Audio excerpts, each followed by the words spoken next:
Faire aimer l'amour. Mes enfants bien-aimés, paix à vous. Je suis Jésus Sauveur, présent au milieu de vous, pour vous exhorter à passer ce mois-ci d'une manière spéciale. La période de la Pentecôte est semblable à un été spirituel. De même qu'en cette saison vous recueillez des fruits savoureux, ainsi moi je m'approche des âmes, et je m'attends à ce que, dans la chaleur grandissante de l'amour dont l'Esprit vous fait don, ce qui a été semé dans les diverses festivités liturgiques fasse mûrir ses œuvres, auxquelles chacun est tenu selon son état propre. Œuvres qui doivent être comme le bon grain qui ira remplir les greniers éternels. Comme ils sont stupides ceux qui pensent seulement au bien terrestre, comme ils devraient craindre ceux qui attachent leur cœur au bien fallacieux de la vie.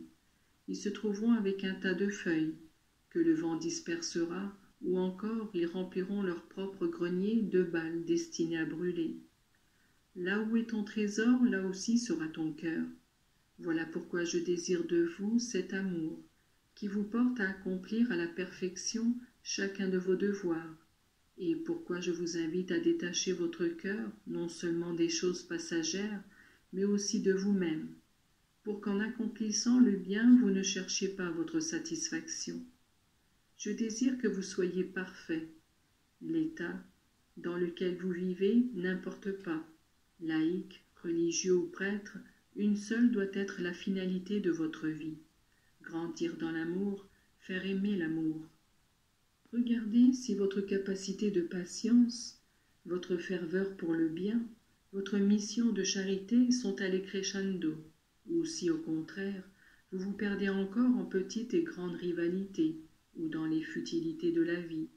De là, vous aurez la mesure de votre maturation.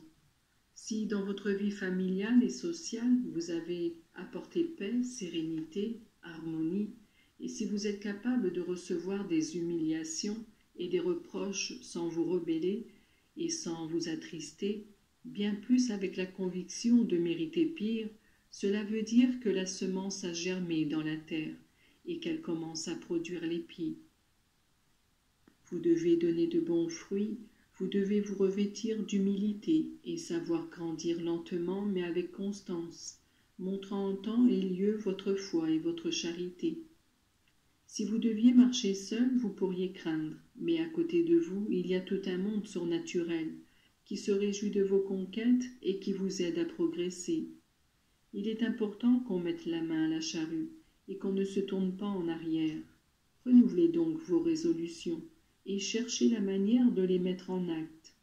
Ce n'est que si vous les mettez vous-même en pratique que les enseignements que vous recevez et transmettez aux autres peuvent porter du fruit. Autrement, votre parole, privée de cette efficacité qui dérive de la grâce, sera comme une cloche qui donne une note fausse.